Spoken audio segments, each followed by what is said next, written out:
Okay, here we go. Put this here. Take a little bit.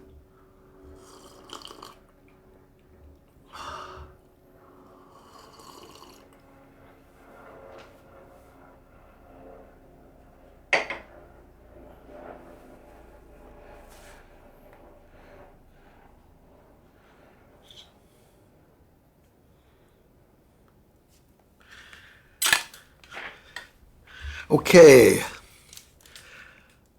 so welcome again. I'm back. Somehow I still I'm intending to go over to kind of more, even perhaps professional. What's it called? Vlogging. Mm-hmm. You see, I don't even know what that means exactly, but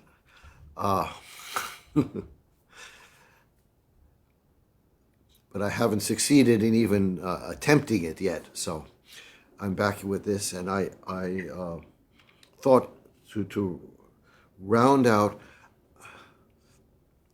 my sort of presentation, I should say, of different ways of exercising. There's a different, and I will talk about that soon, and hopefully I'll be quite concise today. But the biggest issue that has been really bothering me, and I'm been obsessed reading different books, etc., is this powerful kind of abuse of language that we say, and how that has led to the what should I say? Let me go over here. Sort of the breakdown of dialogue, I should say, in the United States, and as I see it in much of the world.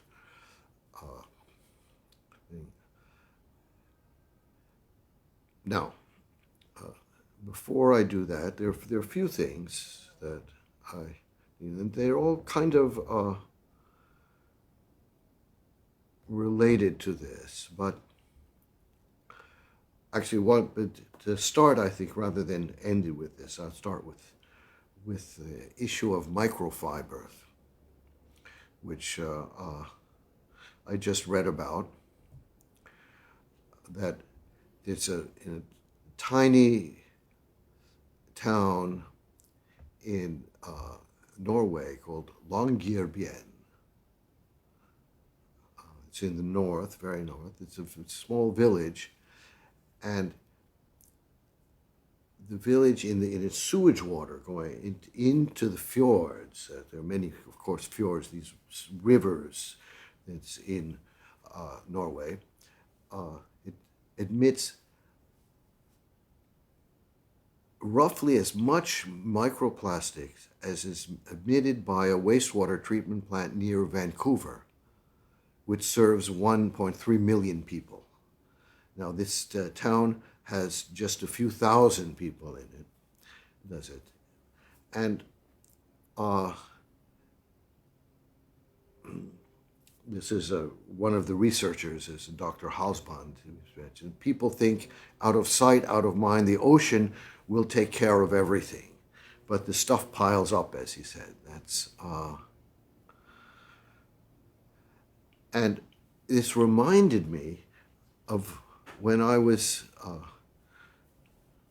I think not even a teenager, in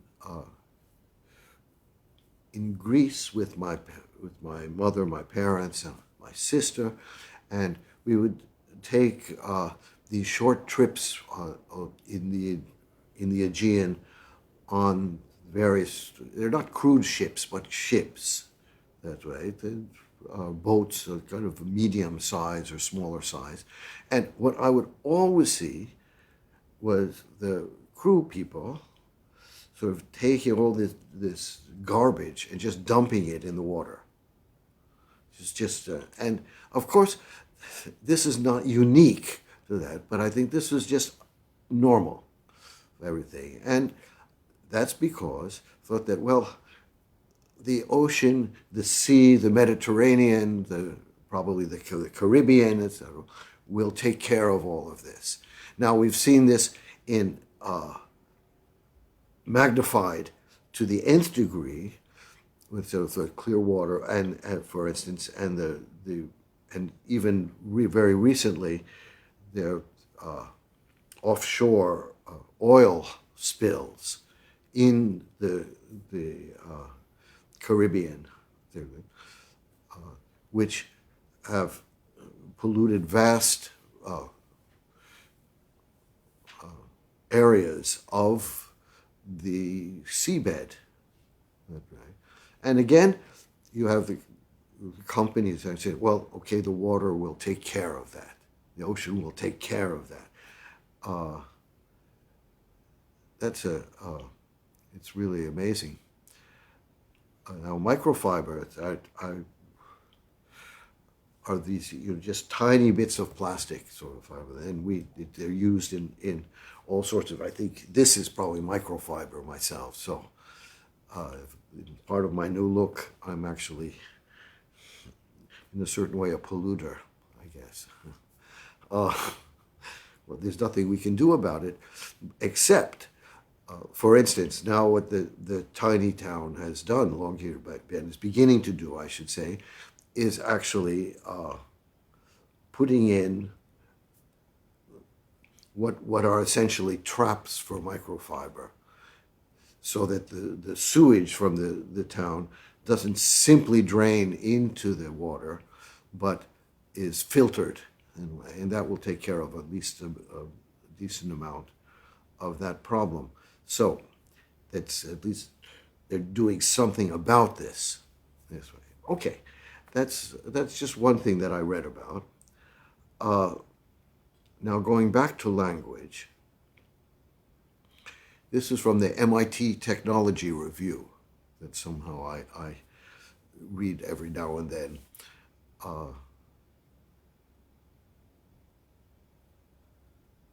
And what they report, and I don't know if this has really been verified independently, etc., but what they reported that in the run-up to the 2020 election, Facebook's most popular pages for Christian and Black American content were actually being run by troll farms in Eastern Europe, in Macedonia, in Russia, in basically these Eastern troll farms. Now, the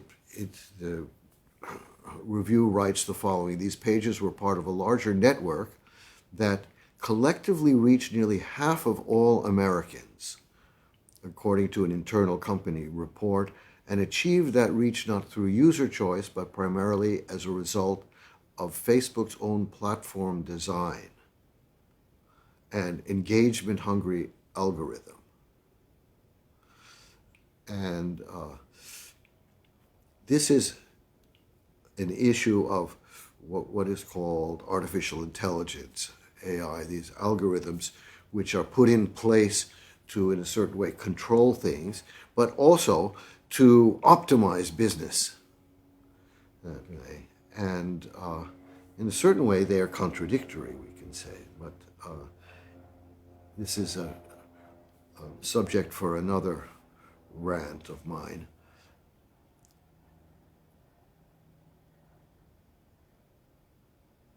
Now, what it said that Facebook failed to prioritize fundamental changes. I'm on Facebook now, and maybe they'll sort of cancel me right in the middle of this. We'll see what happens about that.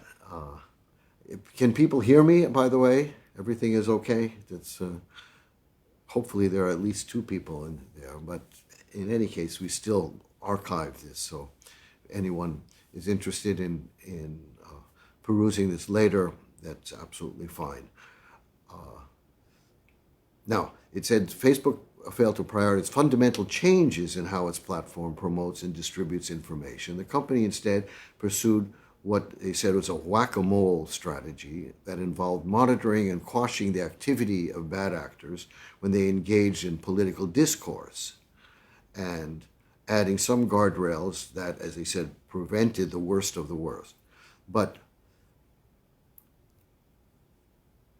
this approach did little to stem what is the underlying problem. Now, troll farms, these are groups who work in a coordinated fashion to post provocative content, often fake news, propaganda, the social networks, were building, I should say, huge audiences by running networks of Facebook pages. This way. I'm not part of that, I would say. Although I could be. In fact, I could be completely not me, but some bot. In fact, it's... Now, their content reached 140 million US users per month, 75% of whom had never followed any of the pages. Now, this is because Facebook has this content recommendation, so which is I try not to look at Facebook, and although I use it for this, but when I do, I'm unbelievably annoyed by the fact that I'm constantly getting these different pages that are somehow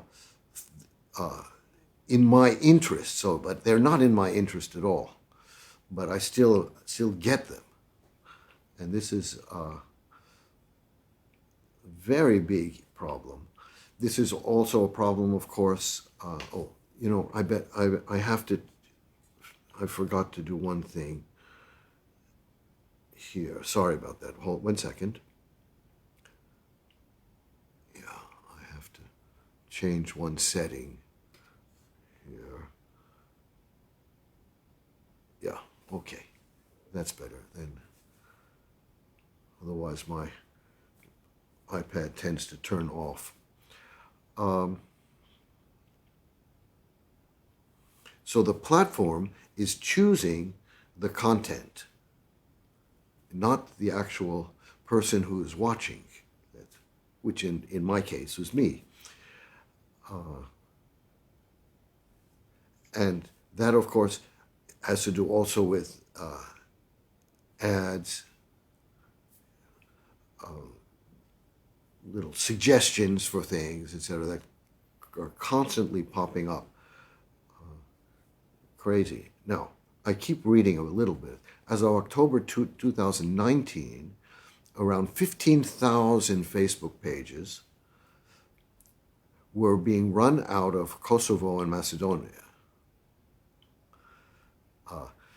Now, what's amazing is that many of these people who are doing this don't even speak English, for instance. But they just are dealing with these different algorithms. And, of course, they don't even know what exactly they're doing, in fact. But they're just paid to do this and that, the other thing. And they do it because, of course, like all of us, they need money. Okay, now,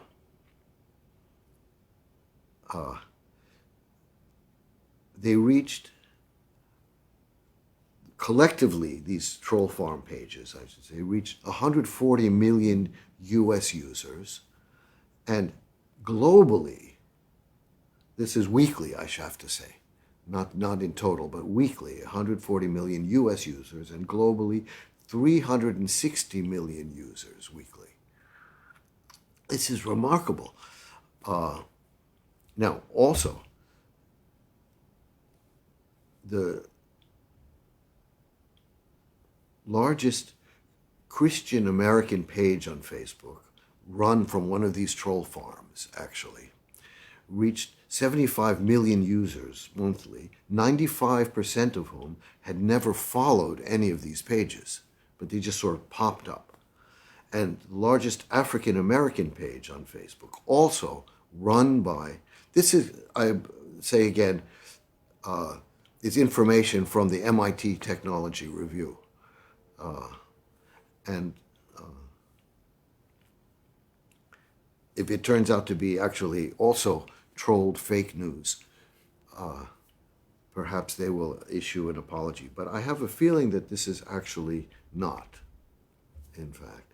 So the largest African American page on Facebook, 3 times larger than the next largest. This is again by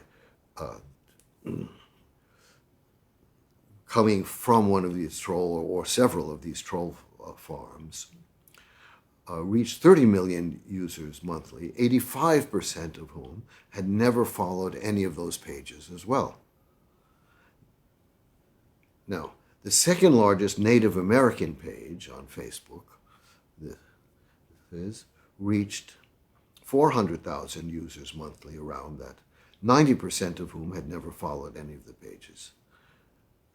The fifth largest women's page, this is also sent by these troll farms, of course, reached 60 million users, 90% of whom had never followed any of this.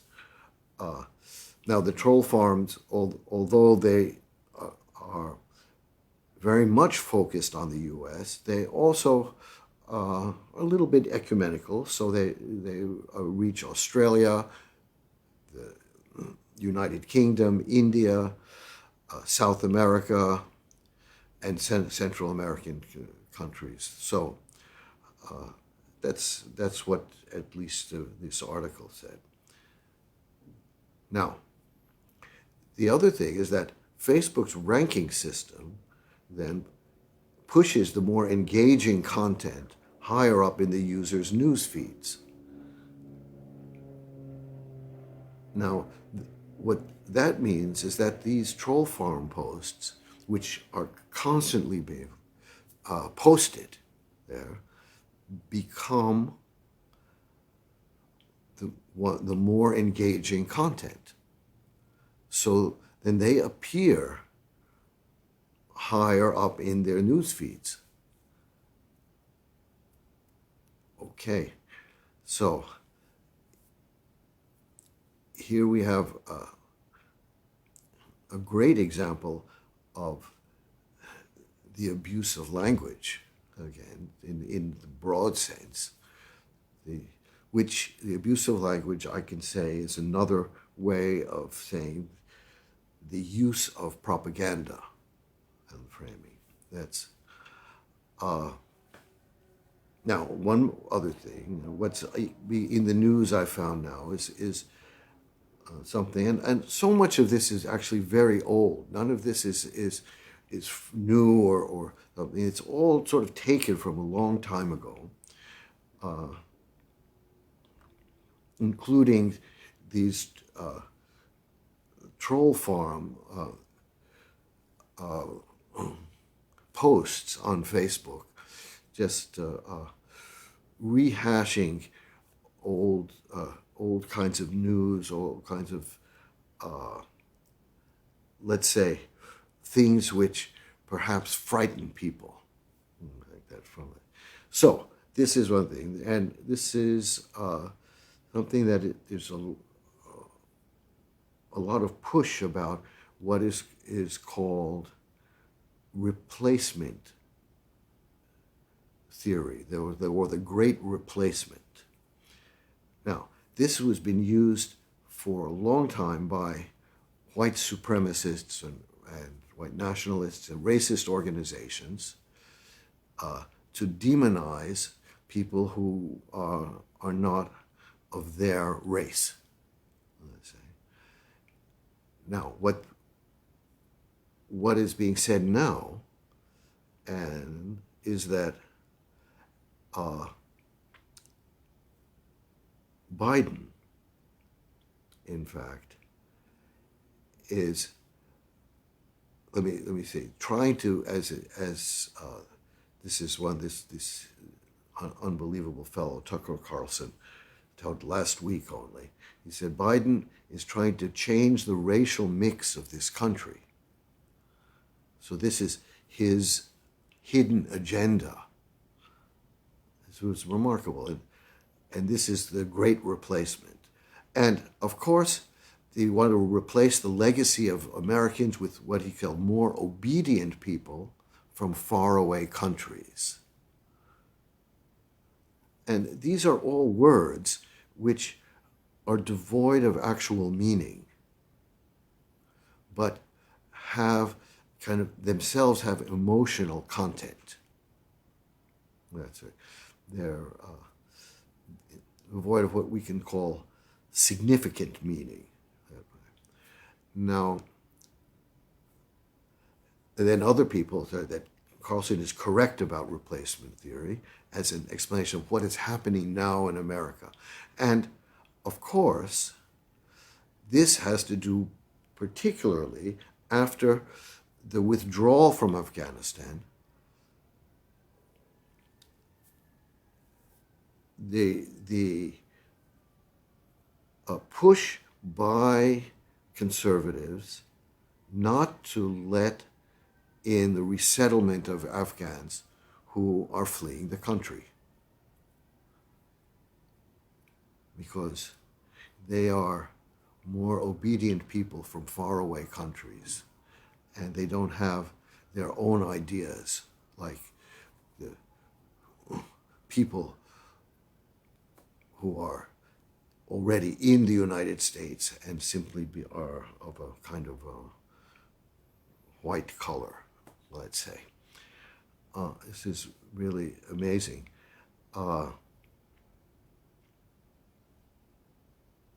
And now,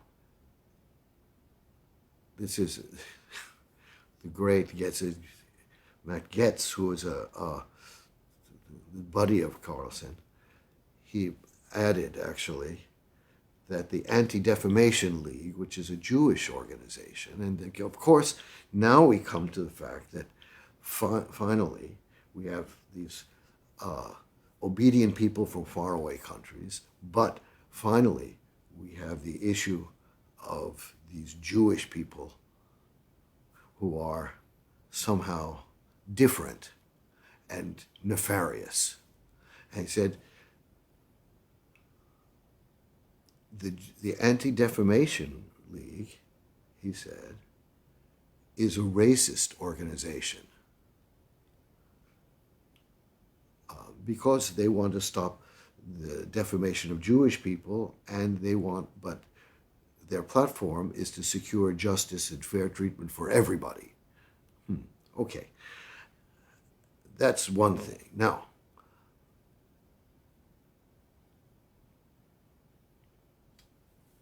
what we have with the COVID-19,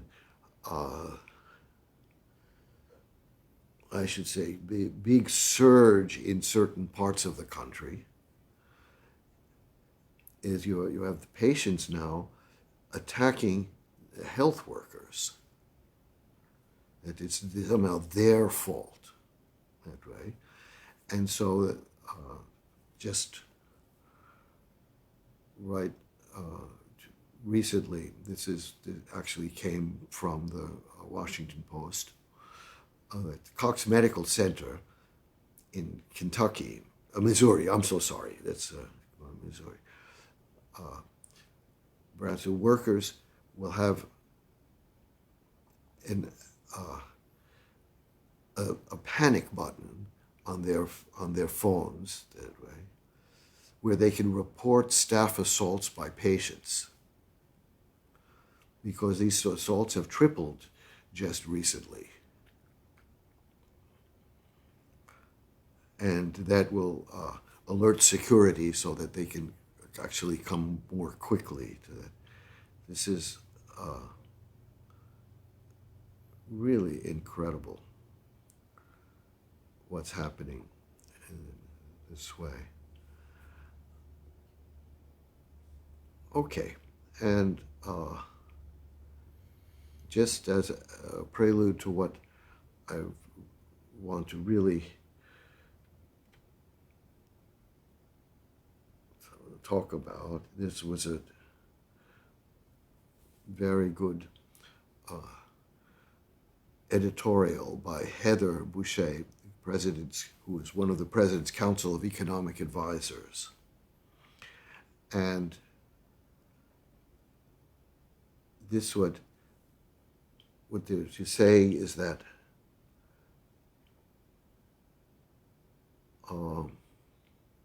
we have what should I say? I have to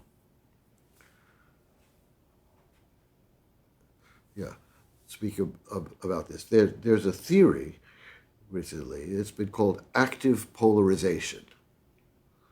Now that is that, and this is what is said about it. It says ordinary Americans, now ordinary is the important word, of course, increasingly dislike and distrust those from the other party, or those who are others. So Democrats and Republicans both say that the other party's members are hypocritical, selfish, closed-minded. They are unwilling to socialize across party lines, for instance. So you only have your own group.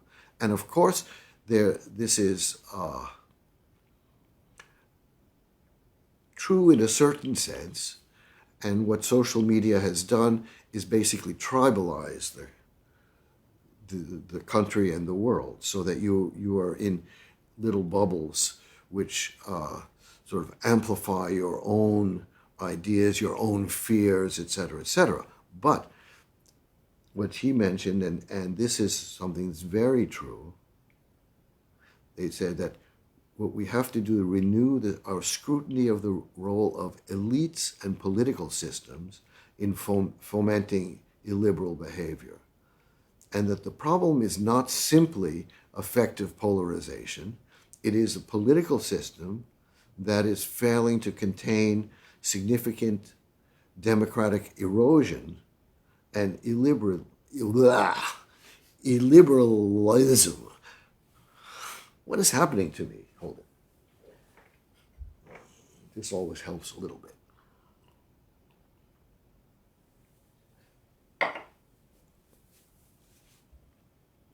Okay, and this illiberalism is driven by Republican GOP elites. Now, in doing so, these politicians led people to believe that government was the problem. But it is now abundantly clear that the problem lies with a government that rewards wealth over work, that serves big corporate interests over working families. And what she quotes at the end is the very famous dictum of the great Supreme Court judge, Louis Brandeis. He said that the country can either have democracy or we may have wealth concentrated in the hands of a few, but not both. And that brings me to a book that I had had for a while, but I only just read now. And of course, I'm dated that way. But this book here, I'll show you, is very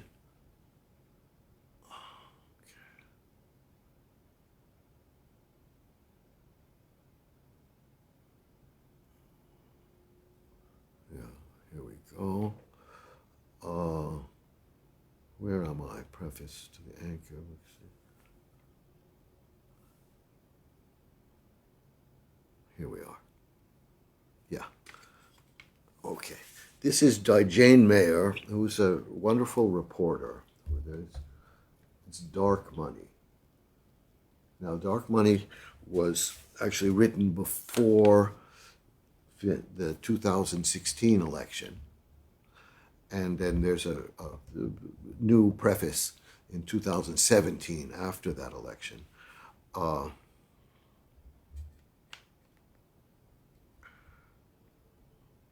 Okay, and it very documents I would say, the capture of not only political discourse, but the capture of, in a way, political life by very few billionaires, very wealthy people, who, under the guise of philosophy, I can say, of ideology, of have taken over the country in a way which simply benefits their bottom line. So here we have, again, very significant case of language and, in a way, culture, which is language. That's serving to mask underlying actual not only policies but underlying desires, in a way, which are not at all ideological or not at all cultural, but not at all philosophical. In other words, and how do I explain this? So that we say that government is the problem, we need freedom. That the market, it benefits everybody, etc.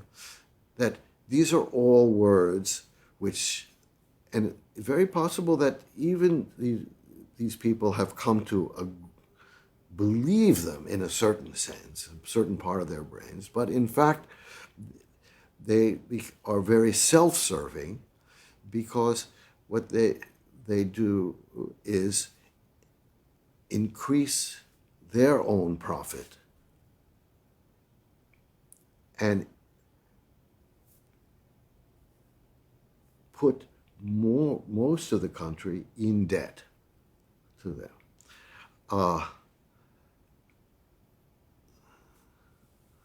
Now there's really so much in this, and I want to just move just to very specific things. A lot of this is about, of course, Charles and David Koch, the Koch brothers, and how they have constructed this incredible network, which is sort of under sort of the political networks of the country, but have pushed so much of the country to the right, and also have created incredible discord in the country. Now,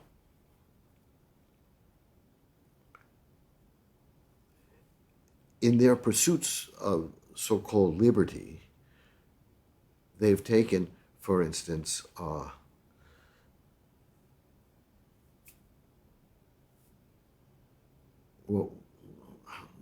I'm one thing that they've looked at models from Stalinist Russia, Soviet Union, and from Nazi Germany as ways of successfully mobilizing people. That's so interesting. So the libertarian historian, this is Leonard Liggio, or Liggio, I'm not sure, cited the success of the Nazi model, and he was affiliated with the Koch-funded Institute for Humane Studies. You see, this is another thing, is that you always have titles for these different think tanks, these different what should I say, organizations which they, philanthropic organizations so-called, which emphasize humanity, emphasize goodwill, emphasize freedom, let's say. Now, they say that, so this humane studies describe this is Liggio again, he described the Nazis' successful creation of a youth movement as key to their capture of the state. So they said that, like the Nazis, the libertarians should organize the university students to create similar kind of group identity this way. Now, this George Pearson, who was a former member of the John Birch Society. This is coming out of Wichita, Kansas, and was Charles Koch's political lieutenant during all these years, expanded on this strategy in a paper where he suggested that you need to mobilize youth by influencing academia, and this is one part that I'm just going to talk about now. Although the book is very, very disturbing, and I think it's too generous, and I'll explain that in a little while.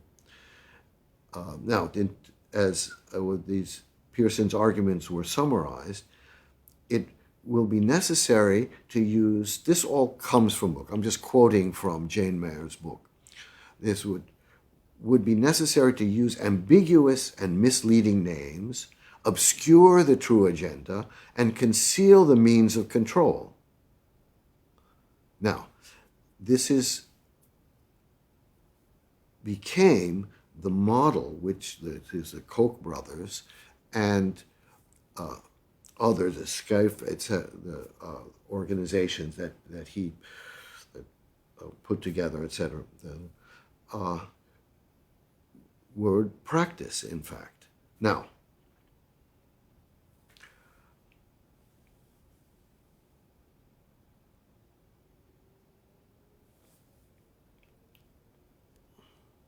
I come to, one second. Yeah, I want to read a bit about this here. This is from the book also. Now this was Richard Fink, who was also acolyte of Charles Koch, and Koch called him his grand strategist. In 2008, he said, at Florida State University, the Koch Foundation gave a grant,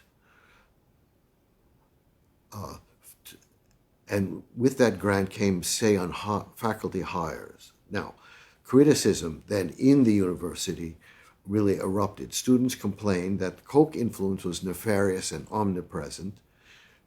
Now, an undergraduate in that university said, in the introductory economics course, we learned that Keynes was bad, free market is better, sweatshop labor is not so bad, and the hands-off regulations in China, which had to do at the time with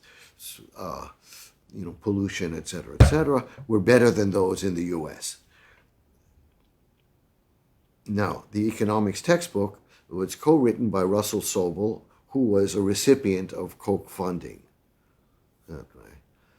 And he had taught that safety regulations actually hurt coal miners.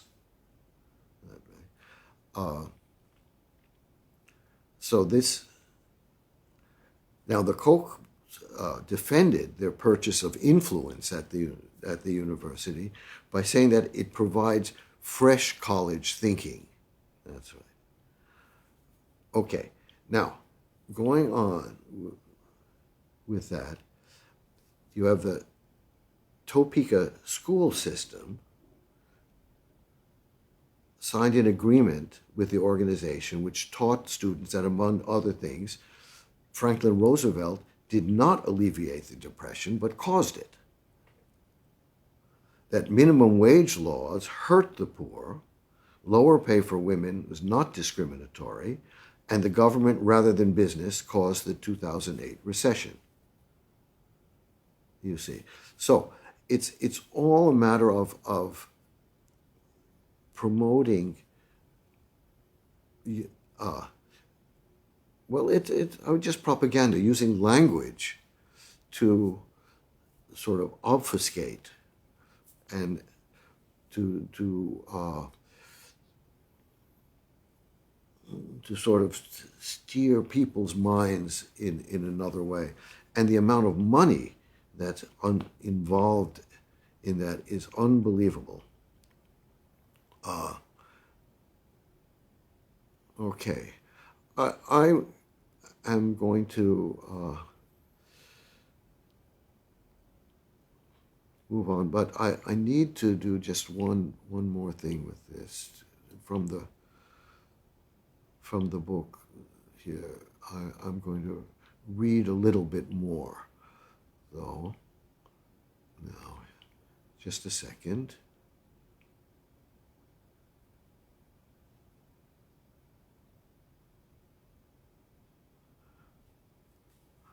Yeah. Now I go back to Fink. He says that so what he was saying. This is 2012 now.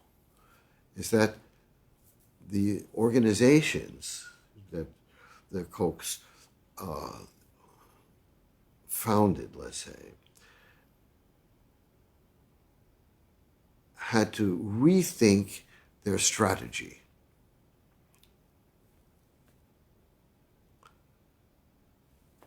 And he said that you have three parts of the country. Now, this is very old. You have the people who are firmly in believers in the sort of so-called libertarian ideology. There's something like that.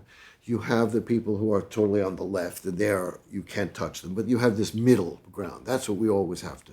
Everyone is trying to influence the middle ground, these independents, so-called. And what he said is that it turns out that this segment of the American population tended to believe that liberals cared more about ordinary people like themselves. Big business, they see as very suspicious, they're greedy, they don't care about the underprivileged. Now, he conceded that those critics were not wrong, actually, but either what we need is a different framing, not a different policy. So,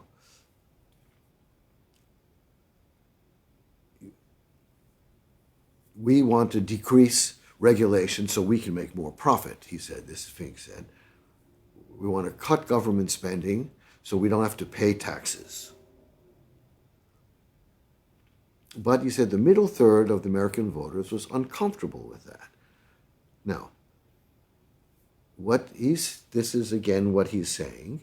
He says the Koch network needed to persuade moderate, undecided voters that the intent of economic libertarians, and that again, this libertarian is also this sort of buzzword, which is in fact meaningless, that the intent was virtuous, that we are good people. So,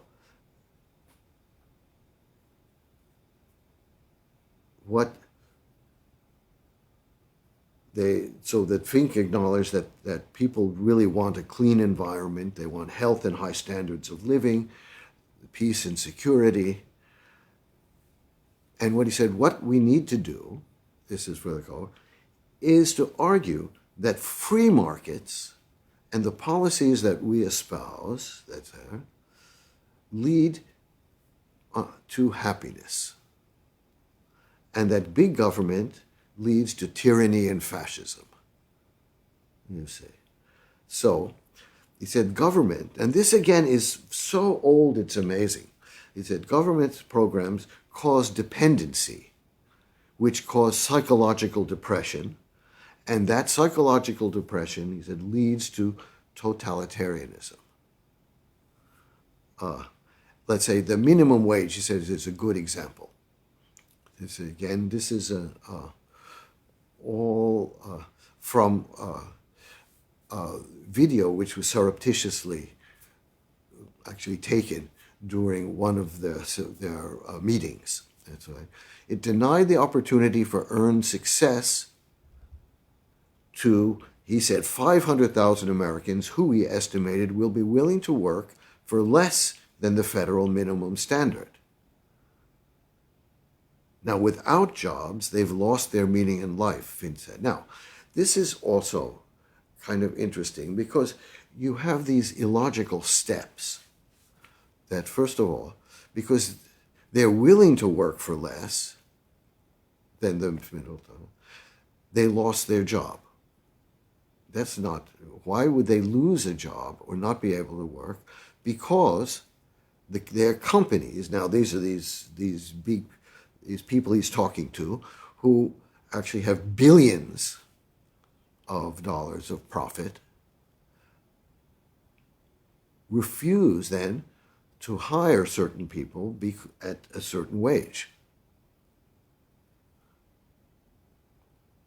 Not because they are willing to work for less, and that's why they don't have a job. This is remarkable. Then he says, of course, now remember, I mentioned before how this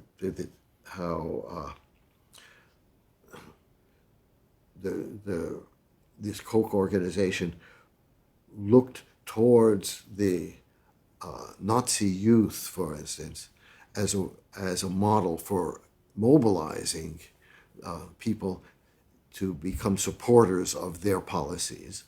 Now, but he says now that this dependency, he said, had been a very big part of recruitment in Germany during the 1920s.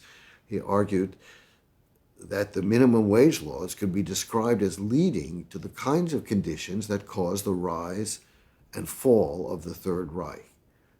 I mean, this is all unbelievable nonsense. And so then Fink labels these donors, these big people, as freedom fighters.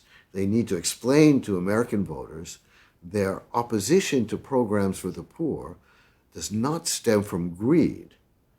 Their opposition to the minimum wage was not based on a desire for cheap labor, although, as they all know, those were exactly the reasons for this.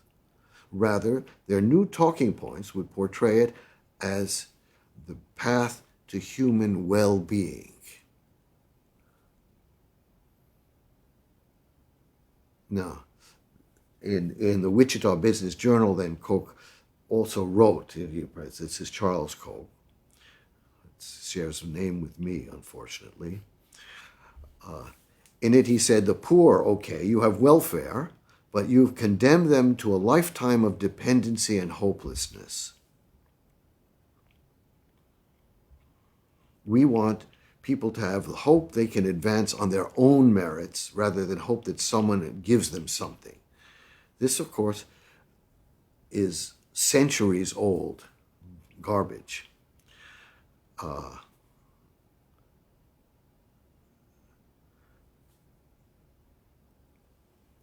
It continues and continues. Now, my only problem with this book, which is very disturbing, is that it's too generous, right? And talks about the certain people, for instance, Fink, etc., as being brilliant. Now, these people are clever, but they are not brilliant. And I think, again, we need framing to emphasize that these people are not brilliant, in fact. Another important part of this book was how it documented how when Obama came to power, was elected, how unprepared he and the Democratic administration was for the onslaught of propaganda fueled by the money of the Kochs and other billionaires that way. And that reminded me of, again, what I talked about last week and probably the week before, that the interview I saw with Noam Chomsky, where he was asked, well, how come you know more than the administration knew about what was happening in Afghanistan? He said, that's because I'm an ordinary person, while the people that in the administration get information which is progressively filtered. And I think this is obviously what happened, because even at that time, I was quite aware of the insidious power of the Kochs. This is, and of course, it went much farther back than what I was aware of. But I knew at that time it was. I knew how Karl Rove and the Koch brothers were all connected. It's this way.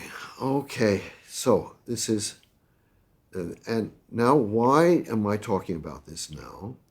I'm talking about this because we have this the $3+ trillion stimulus package, or sort of infrastructure package, which seems like it's really under great threat of not being passed. And what do we have here? Let me write just today in the Times. Oh, come on. I'm so sorry that I can't see this. Yes, here. That in Facebook again, ads are appearing millions of times a week. This comes from today's New York Times, taking aim at vulnerable Democrats, warning that the $3.5 trillion budget bill will wreck the United States economy and will cause massive job loss. Now, this is one of them. It's an ad attacking different politicians very pointedly, that tax hikes on the U.S. energy producers is equal to risking U.S. energy jobs. Now, of course, what you have already are significant tax breaks for the gas and oil and coal in the United States. And their push towards not having a ceiling on emissions, etc., is actually still continuing. Now, the first 6 months of this year, the American Petroleum Institute spent more than $2 million directly lobbying Congress about this. Now, Facebook has just, since August 11th, has spent, they say, almost $500,000 to try to influence what's happening. And what we find here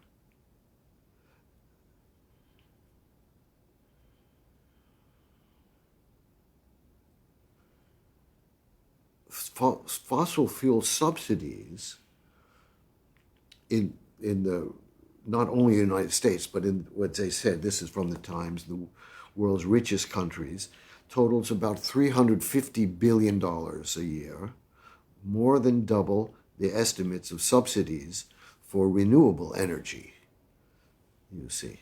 So, even today, we have a continuation of this push against doing anything, in a sense, to modernize, to contemporize, I should say, the economy of the world, or in a way which will somehow help our survival. And why? Now, why would the $3.5 trillion budget bill create a loss in jobs? Only because these companies will fire people. That's the only reason why. But the point is that you have a budget bill, $3.5 trillion.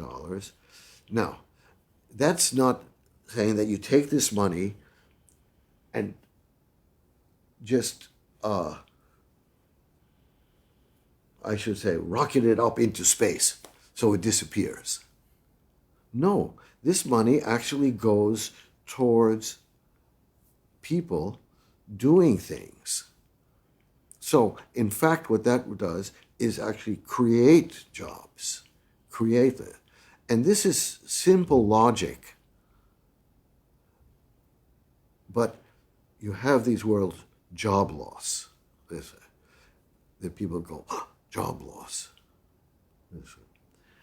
And as they said in this internal memo that I read earlier, that's ordinary Americans. We have to they have to influence ordinary Americans so that they will actually vote and act contrary to their better needs, simply. Okay. Now, I have one more thing, and then we'll move on to that. And actually, two more things, because although there was a stopgap measure just passed in Congress to keep the government running, and I talk about the United States so much now, even though so many of people who are watching are not actually in the United States, simply because what the United States does has a huge effect on the whole world. And of course, this so-called debt ceiling issue that you have, which the Republicans still are not agreeing to lift the debt. The debt ceiling, I'll explain in a minute, but that will actually that can create actually chaos in a lot of the world, not only in the United States. If the United States cannot actually pay its debts, not able to, that those debts are not only just for certain people, but they are for countries worldwide as well. Okay, now, the issue of the debt ceiling, which is absolutely ridiculous, in fact, is that the Congress can only approve so much money, and in order to approve more money, you have to actually lift the ceiling so that you can actually borrow more money, let's say, so-called borrow money, but it's actually print more money. That's not actually borrow money, in fact. Now, what you have here, this is 2013, back then. Mark Meadows, who's also the Koch brothers and went to Trump, in fact, he said, he in 2013, he sent an open letter to Republican leaders of the House demanding that they use the power of the purse to kill Obama's Affordable Care Act. By then, the law had been upheld by the Supreme Court, etc., but Meadows argued that Republicans should sabotage it by refusing to appropriate any funds for its implementation. So in other words, by refusing to pay for it, to not authorizing any money to pay for this Affordable Care Act. And if they didn't get their way, they should shut down the government. Now, by fall, Meadows had succeeded in getting more than 79 Republican congressmen to sign on to this plan.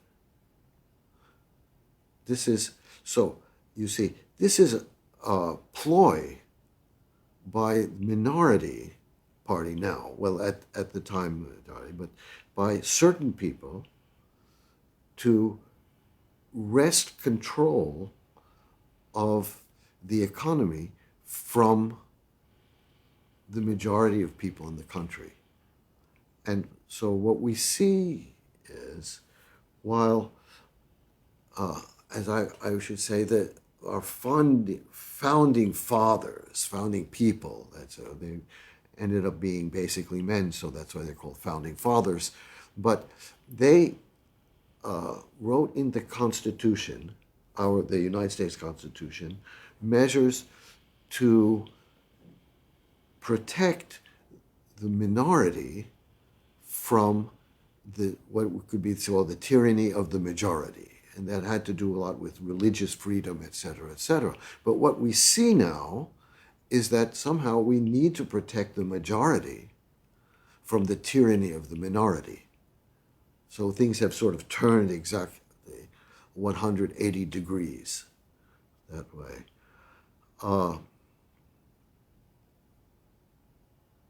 Yeah, it's very depressing. I don't have good news.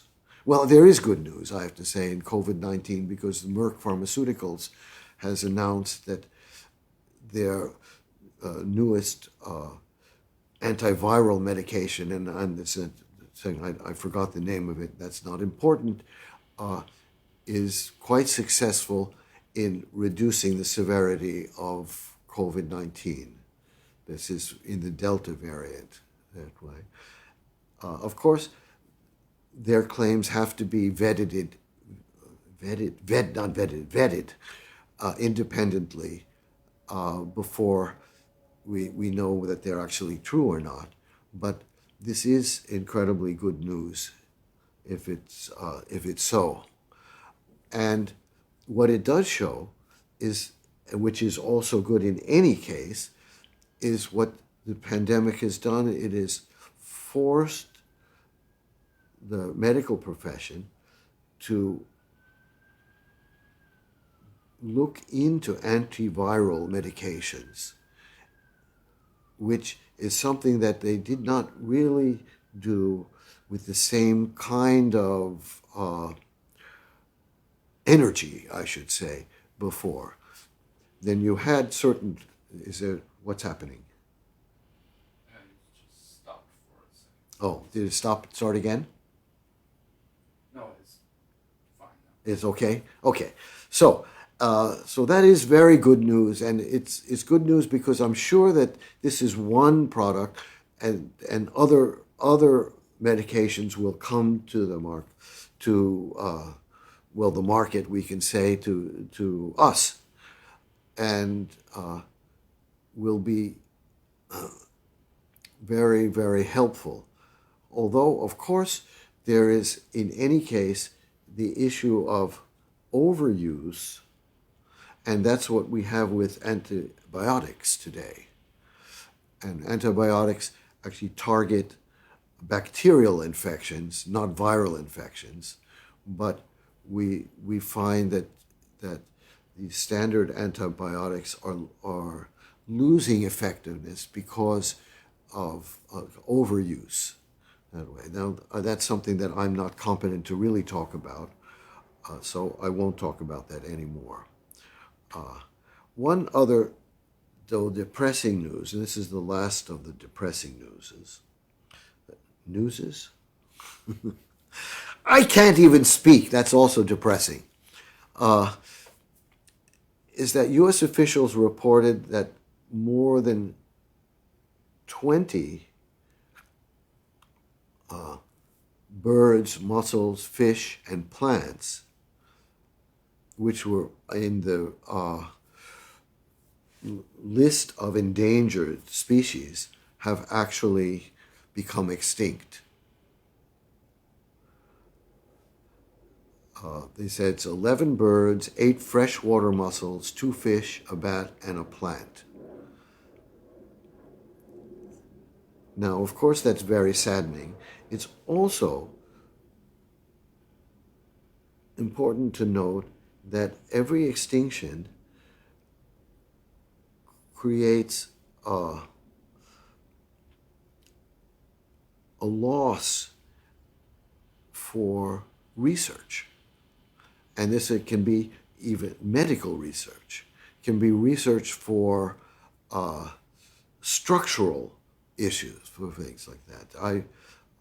I probably talked about that a long time ago, but I saw a very interesting little film about the reason why butterflies can fly while it's raining. And you would think that the weight of water droplets would be so great for the butterfly that it would prevent the butterfly from actually being able to lift itself into the air. But what we find is that the wing structure is a kind of mosaic in a way, that with these fibers which crisscross like this, which are smaller than the smallest water droplets. So the water from the rain simply just falls off immediately from the butterfly wings. And what this film did, and I have no idea whether it was just manipulated digitally or in the video or not, was they showed how you would coat, for instance, a shirt with the similar kind of crisscrossing fiber coating, and you throw paint on it, and the paint just comes off and does not stick at all for that. So this is actually quite interesting and has tremendous use for that. Now, if researchers could not find the butterflies, for instance, they would never be able to understand what is possible to do in terms of making fabrics more stain resistant. Now, this is a simple little thing. Okay, now I had enough. I've done a lot, blah, blah, blah, blah. And I go now, and this is going to be quite short. The main thing, which is always at the end. I tried to do it in the middle before, but I gone back to my... And I move now to breathing. Now, but I preface this, that I say all of this because as workers in culture, we are very vulnerable to little swings of economy, swings of ideology, swings of everything. So we must be aware, and we must be proactively engaged against kind of, I could say, almost sort of sectarian nonsense.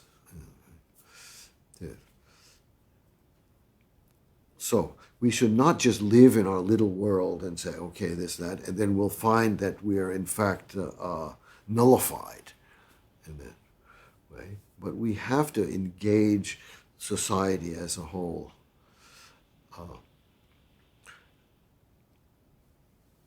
Okay, so now I go to our breathing, because of course breathing is important for us as musicians, it's important for everybody, of course.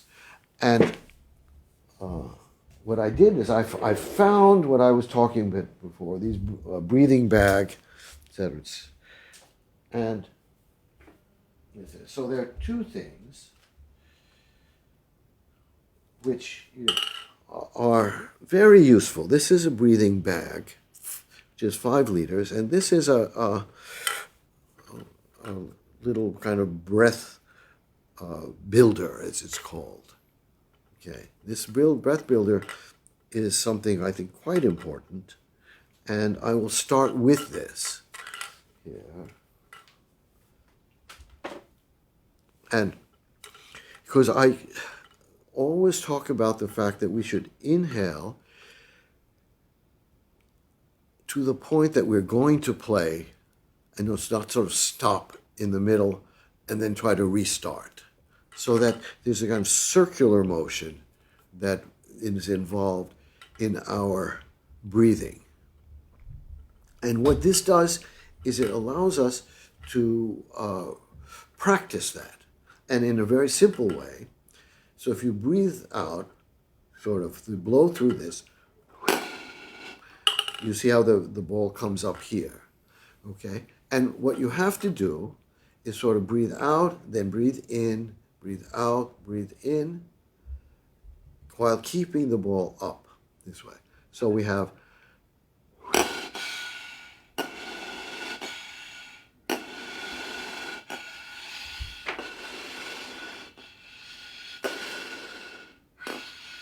and not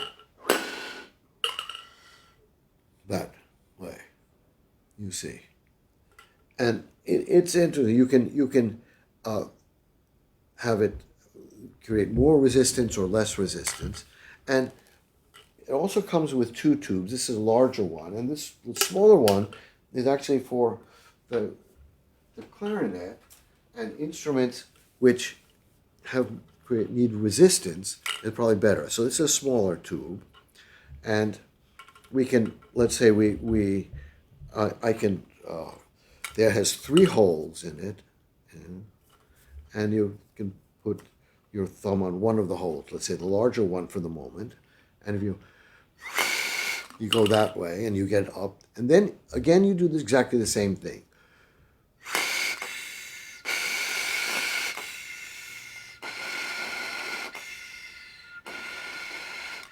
And with this, it's important to have this he.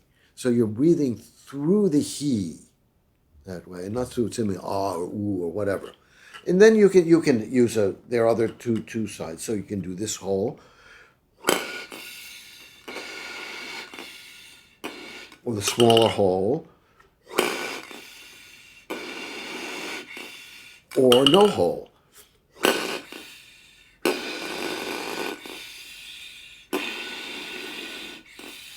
Can you see that? Okay. So this is very good in actually practicing what is a constant airflow in and out, which then we can use when we're in fact playing. Do we have?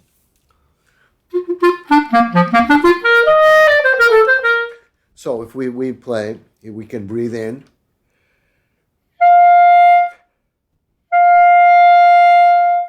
That way. So I breathe in until I play and then exhale. Now, of course, this is important because we get more air.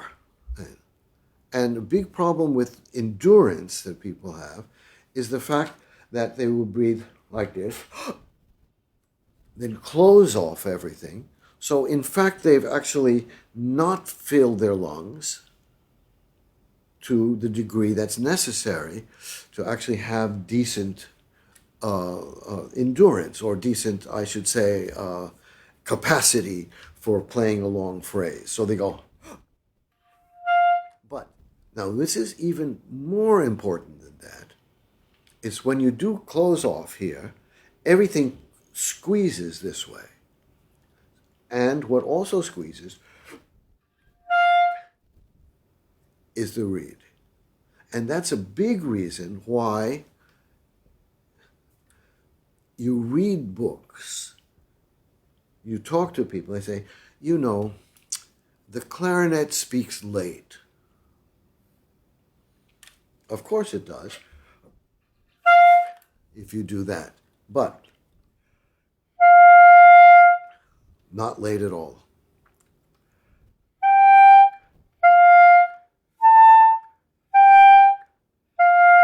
And I went over the beginnings exercise that I have, where you actually play the beginning of each note and make sure that everything goes at the same time. And if you do that correctly, you find that everything starts when you want it to. So the idea of taking the breath and playing like that, so that everything happens immediately, is actually a critical part of the basics of playing the clarinet well. Okay, I go back now to things, and I go now to this breathing bag, which I've talked about. And now the bag that I have got a couple of them. from different companies. They all come with this kind of angled thing, which is a little bit annoying. But you put it in here, that creates a little bit smaller opening. Now, you can just use a regular kind of tube that you get, that sort of, you just put it in there, and then you get something that's straight that way. And now this is 5 liters. Yeah. And you can use this bag this way. First, to feel that you can actually inhale a large amount of air. So that you first you blow it open.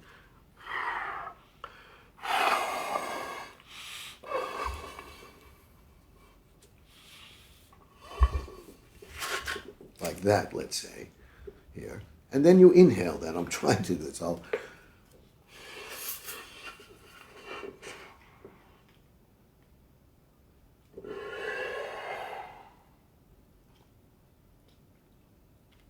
There. So that is about 5 liters. And I don't think that my lung capacity is greater than most people's lung capacity. Just perhaps I use it more efficiently than many people. But the bag gives you an actual visual way of judging how much air you can inhale. So you can do this. Again, I inflate it.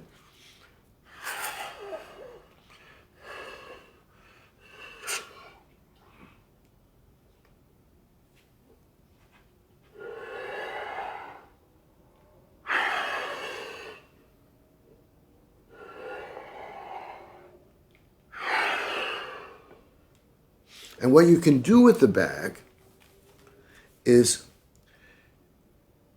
feel rhythm in taking the breath in and actually going out.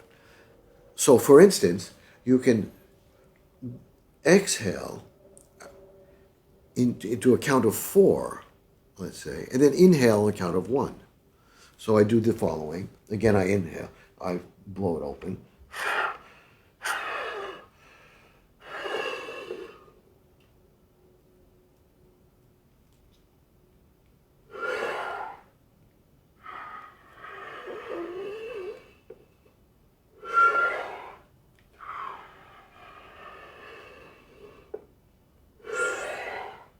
For instance, that's 1, 2, 3, 4. 1, 1, 2, 3.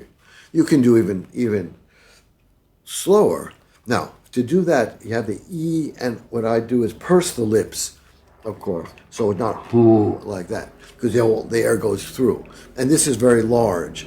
So ideally, you have a smaller opening. And I will come to that in just a little while, to something which I think is even probably for us more useful than this. But I demonstrate once again here.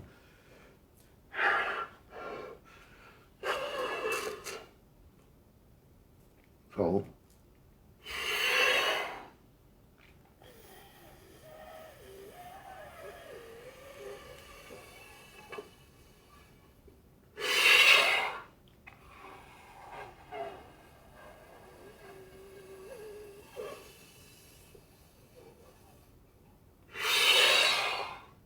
you see, so in other words, I exhale, this was in 8 counts, and then inhale in 1. That way.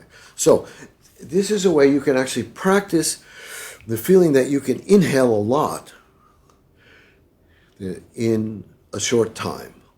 Okay. Now, the way I do this, I purse the lips, and I'm exhaling through an E, inhale through the A, that way. And I've talked about that before, how the shape that you form the embouchure has to be a way of forming when you take the breath as well as when you are actually blowing through the instrument. So then you can actually use the clarinet, of course. I use the same one. And here, I wish I could use my right hand. Maybe I can do that way. No. So I'll go this way. So here, So in other words, I do.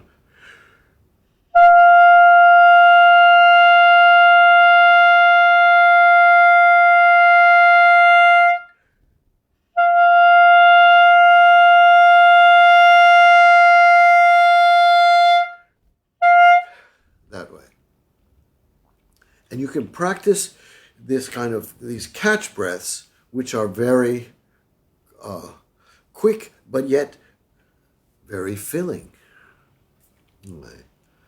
Now, another point on the instrument about taking a breath, and this I've mentioned before too, I believe, has to do with the fact that, well, most people will take a breath like that, this way. Now, what that does is first, when you do, you actually close your mouth this way, so you bite the reed, and you move up on the reed. So there is also kind of common knowledge that when you take a breath and you replay the note, re-articulate the note, it's sharper.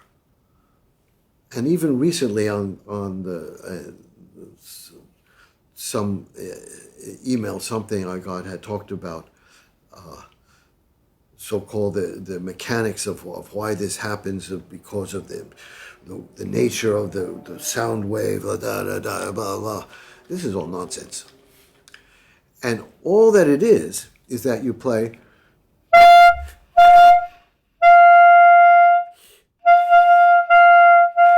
is that when you take the breath, catch breath, you end up and you end up higher on the reed.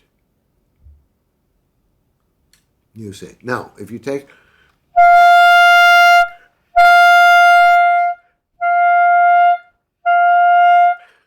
you go back with the same pressure and the same place, it won't be sharper. So simple this way. But we have to practice that. And this beginnings we can use in a repeated note.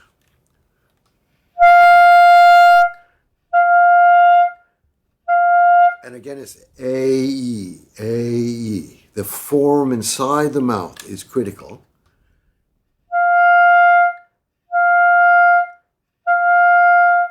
And what you do here with this is you feel the amount of pressure and the shape with this sort of stretch pressure that I keep talking about that you used prior to taking the breath. You remember that, your body remembers that, and you come back to the same pressure. And then you come back to the same pitch. So, this is all connected, of course. Now I go to something that actually Ayako discovered, I have to say, and I think it's brilliant. And I have to make sure this is not working. I have to get this better. And this happened, she discovered this because we were looking for our bag here. We couldn't find it. So then she thought, well, maybe we just use a balloon. And the problem with the bag, of course, if you put a small tube, if you can get something like that, then it's probably better than that. But the problem is we lack the resistance that we have when we play our instrument, you see. So the bag is actually very good for flutists, I think, who need a lot of airflow. Am I doing something? No. Question: where you buy the breathing? The bag? Builder. Well, I can say that a lot of this equipment comes from Arnold Jacobs. Who is a breathing guru, who's a wonderful tuba player, who apparently lost a lung, but developed these exercises, and as this kind of legacy, you can get this. If you even just Google. Well, these are medical bags, so you just go to just go to 5-liter breathing bag on the internet, and you'll find different things. And I think one site is I don't even remember what it is, but uses it's a sort of a Arnold Jacobs name. And I should actually, I wanted to do this. This is because this is just history. This was the first way he worked, with just a plastic bag, here, and you can still buy that, and just this kind of tube. And you just, well, you use a rubber band, which I'm not going to bother with, but I'm just going to hold it like this.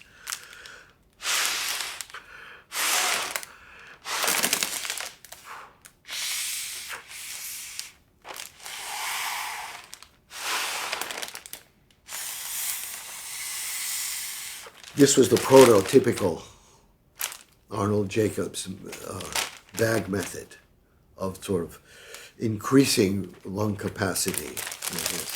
And then we sort of, I guess, I don't really know the history of that. Just went to one of these 5-liter bags. There's 6-liter bags. I think that's maybe overkill, although you can do. I've always used just a 5-liter bag. But now I lost it. What did I do? Here. This is about the balloon. And this balloon, just we could have a little bigger one, I think here. When you inflate the balloon,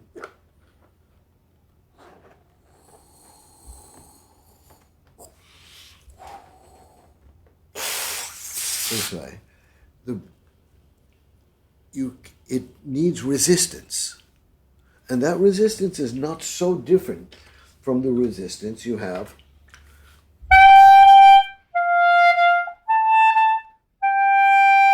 when you're playing. I think for an oboist, probably you can have even this kind of smaller opening bassoon. Well, not bassoon, what do you call it? Balloon. Okay, hold it. It's a little more.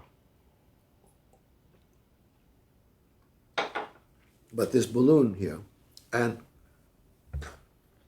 so Ayako decided, just because we didn't have these, that, well, we try the balloon. And I thought, actually, finally, this is brilliant. Because of the resistance, you feel that when you're blowing, you're not simply blowing, and the air just goes this way, but you're actually pressing against, which is very important for what we call breath support, in a way. And again, we have the he throughout.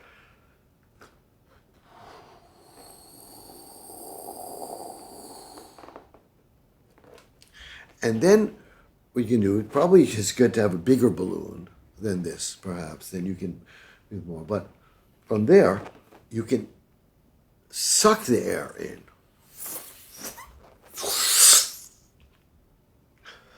See, but the balloon, of course, will contract, just like our lungs will contract. But to really, well, actually, I should say that actually that's totally wrong what I said, because the lungs contract when it goes out. Yeah. So this is that. So instead of simply allowing the balloon to contract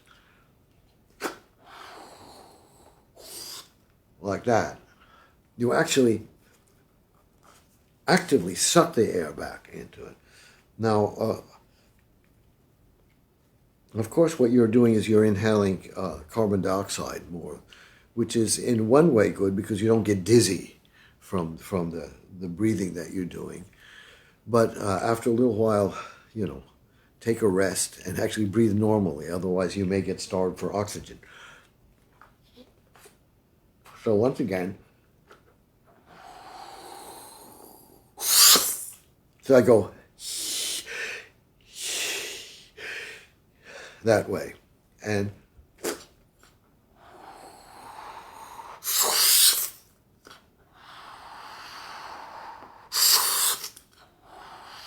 that way. Then you can do this in rhythm. And what's very good with this, better than with the bag here, is to work on keeping the air moving while you're tonguing. So,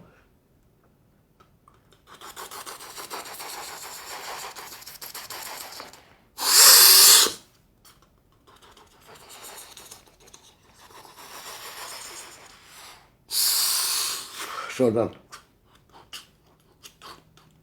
start something like that. You see, but you feel that there's pressure throughout here. So, I actually think that working with, I think the breath builder is fantastic to use, but that the balloon is actually more useful than the bag. Although the bag will tell you that you have this amount of air, which you can visualize. Imagine, I should say, you have this amount of air, and you go, and you inhale the whole thing this way. But this feeling of how you can have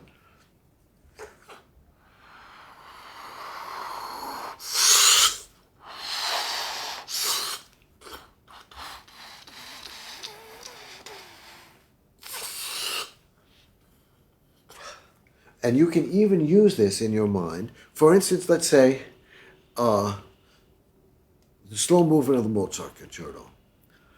I can imagine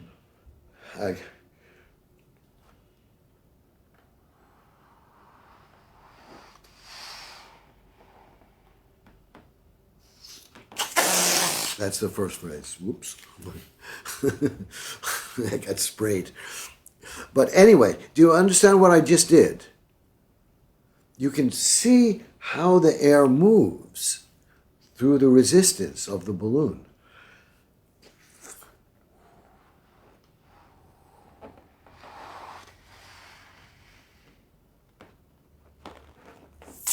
This way I go so I don't get sprayed.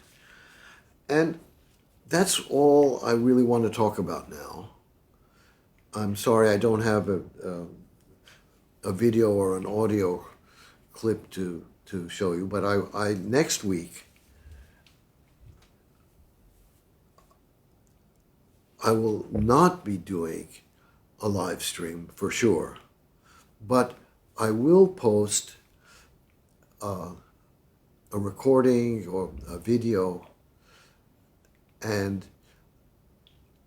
that is because next week on Friday will be the gala concert of the Naumburg Foundation's 50th anniversary of their chamber music competition. And I'm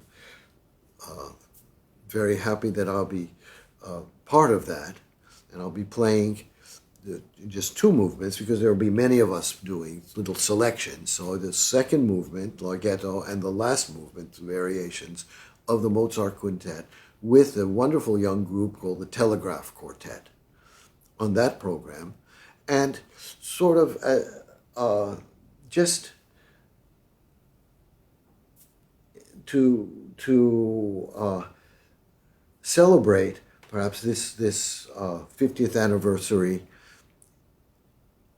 in the stream, I should say, instead of me talking, etc., I will post something which is relevant to that, some musical selection. So I will write an introduction mentioning what that will be, when it will be. I think we'll probably do that at 10 o'clock on Friday, and whether that will be on YouTube or on Facebook as well. Now, please be well, everyone. Actually, I have one more thing to say, because remember also I talked about the rubber band and how actually the rubber band perhaps is more useful than even this kind of hand builder, which you hear. So these little things, which actually involve zero expense almost, are incredibly useful for us as clarinetists.